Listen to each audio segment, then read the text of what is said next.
ada sebuah software namanya NCAS.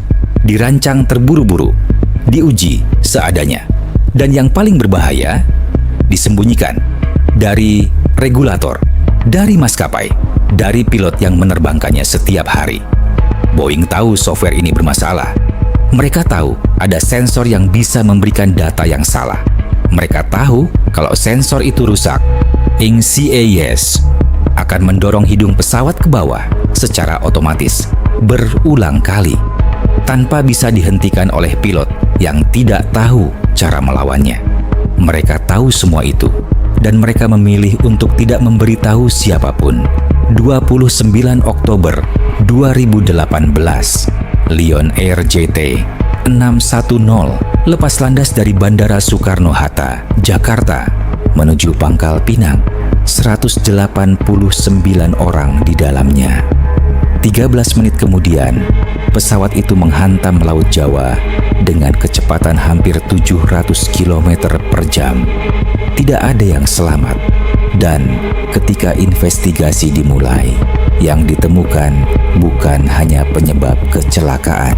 Yang ditemukan adalah bukti bahwa ini semua bisa dicegah. Seharusnya dicegah, tapi tidak dicegah karena keuntungan dianggap lebih penting dari nyawa.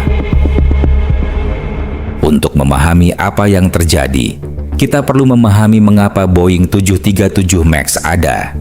Di awal tahun 2010, Airbus merilis pesawat baru, lebih hemat bahan bakar, lebih efisien, dan maskapai-maskapai mulai beralih ke Airbus. Boeing panik. Daripada merancang pesawat baru dari awal yang membutuhkan waktu bertahun-tahun dan biaya miliaran dolar, Boeing memilih jalan pintas. Mereka memodifikasi Boeing 737 yang sudah ada, memasang mesin yang lebih besar. Menyebutnya Boeing 737 MAX. Tapi ada masalah. Mesin yang lebih besar mengubah aerodinamika pesawat. Dalam kondisi tertentu, hidung pesawat cenderung naik terlalu tinggi. Solusi Boeing, NCAS, software otomatis yang mendorong hidung pesawat ke bawah ketika mendeteksi situasi berbahaya. Kedengarannya masuk akal. Tapi ada satu masalah besar yang Boeing pilih untuk abaikan. NCAS bergantung pada hanya satu sensor. Satu sensor, bukan dua, bukan tiga. Kalau sensor itu rusak, NCAS akan mendorong hidung pesawat ke bawah berulang kali setiap 5 detik dengan kekuatan yang jauh lebih besar dari yang bisa dilawan pilot. Boeing tahu ini, engineer mereka tahu ini, tapi mereka tidak mengubah desainnya. Mereka tidak menambah sensor cadangan. Mereka tidak memasukkan informasi tentang NCAS dalam buku manual pilot. Karena kalau mereka melakukan itu, maskapai harus membayar biaya pelatihan tambahan. Dan biaya tambahan berarti maskapai mungkin memilih Airbus. Jadi, Boeing menyembunyikannya. Dan 189 orang membayar harganya.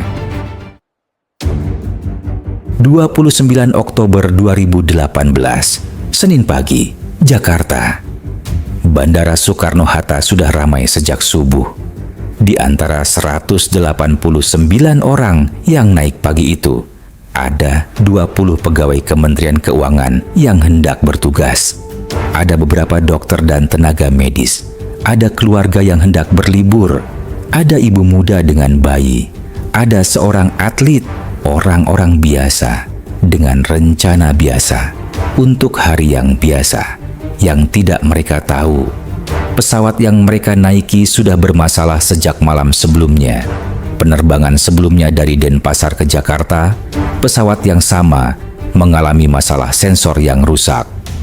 Pilot penerbangan itu berjuang melawan NCAS yang terus mendorong hidung pesawat ke bawah. Mereka berhasil mendarat dengan selamat di Jakarta karena ada kopilot yang tahu cara mematikan sistem otomatis itu. Masalah itu dicatat dalam log teknis pesawat.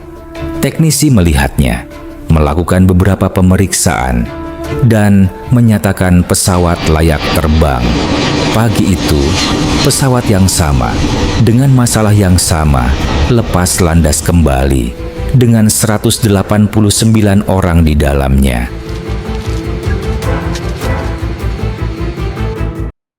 Inilah yang diungkap oleh Black Box.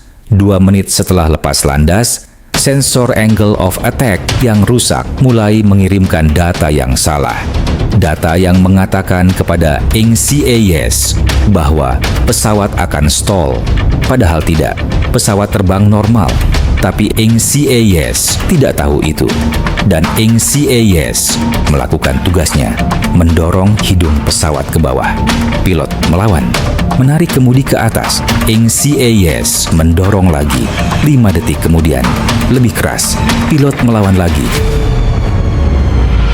Kapten Bhavya Suneja, seorang warga negara India berusia 31 tahun yang berpengalaman dengan lebih dari 6.000 jam terbang. Ia didampingi oleh kopilot Harvino yang memiliki pengalaman terbang yang tinggi, yaitu lebih dari 5.000 jam terbang.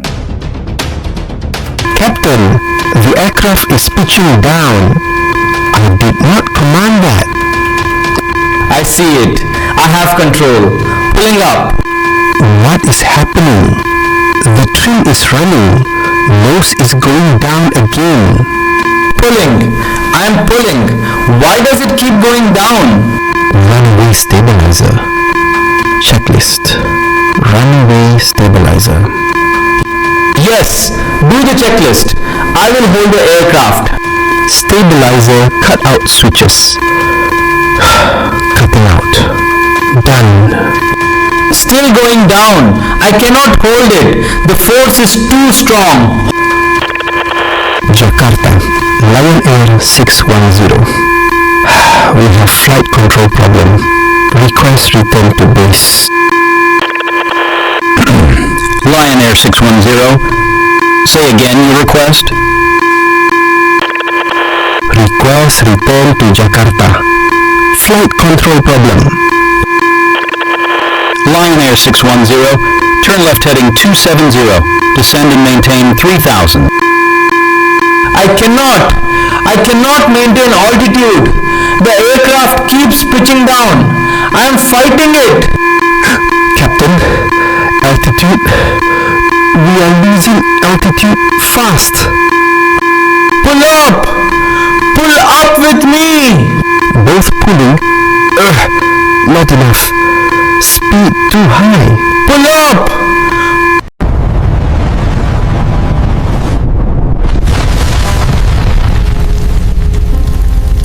Rekaman kotak hitam menangkap momen terakhir di kokpit.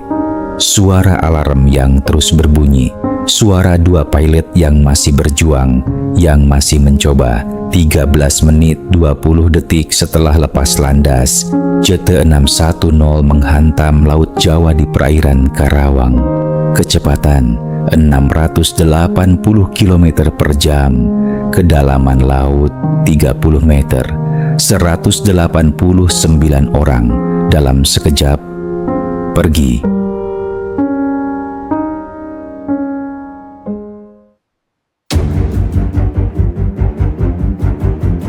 Ini adalah bagian yang paling membuat marah. Ketika investigasi dimulai, satu persatu fakta mulai terungkap. Fakta pertama, Boeing mengetahui bahwa NCAS bergantung pada satu sensor saja sejak awal. Engineer mereka mengajukan kekhawatiran, tapi manajemen Boeing memutuskan untuk tidak menambah sensor cadangan karena akan menambah biaya dan mempersulit sertifikasi. Fakta kedua, Boeing secara aktif menghapus informasi tentang NCAS dari buku manual pilot dalam dokumen internal yang kemudian terungkap di pengadilan. Seorang engineer Boeing menulis kepada rekannya dalam pesan yang tidak akan pernah bisa dilupakan. Pesawat ini dirancang oleh badut yang diawasi oleh monyet. Fakta ketiga, Boeing menekan regulator Amerika untuk mempercepat sertifikasi tanpa pengujian yang cukup. Beberapa inspektur mengaku merasa tertekan untuk menyetujui pesawat ini lebih cepat dari seharusnya. Dan fakta keempat, yang paling menyakitkan, setelah kecelakaan JT610, Boeing tahu ada masalah pada sistem mereka. Tapi mereka tidak segera menginformasikan maskapai, tidak segera menghentikan penerbangan Boeing 737 MAX. 5 bulan kemudian, Ethiopian Airlines jatuh dengan kasus yang persis sama. 157 orang lagi. Barulah seluruh dunia menghentikan penerbangan Boeing 737 MAX. 346 orang. 2 kecelakaan. 1 penyebab. 1 keputusan bisnis yang salah. Boeing membayar denda $2,5 miliar tanpa mengakui kesalahan kriminal. Tidak ada eksekutif yang dipenjara. $2,5 miliar untuk 346 nyawa manusia. Laut Jawa di perairan Karawang masih menyimpan sebagian dari mereka. Tidak semua korban berhasil ditemukan dan diidentifikasi. Sebagian keluarga masih menunggu kepastian sampai hari ini. Lion Air JT610 mengubah industri penerbangan dunia. Boeing 737 MAX di-grounded seluruh dunia selama 20 bulan, grounding terpanjang dalam sejarah penerbangan komersial. Regulasi diperketat, direformasi, tapi reformasi itu datang terlambat untuk 189 orang. Bhavye Suneja, pilot yang berjuang sampai detik terakhir melawan sistem yang tidak pernah diajarkan kepadanya. Harvino, 41 tahun, kopilot yang tidak pernah punya kesempatan untuk menyelamatkan penumpangnya, dan 187 orang lainnya yang hanya ingin sampai di tujuan. Kisah JT610 bukan hanya tentang kecelakaan pesawat. Ini tentang apa yang terjadi ketika keselamatan dikalahkan oleh keuntungan, ketika nyawa manusia dihitung sebagai risiko bisnis yang bisa diterima. 189 jiwa, 13 menit, 1 software yang disembunyikan. Jangan pernah lupakan mereka.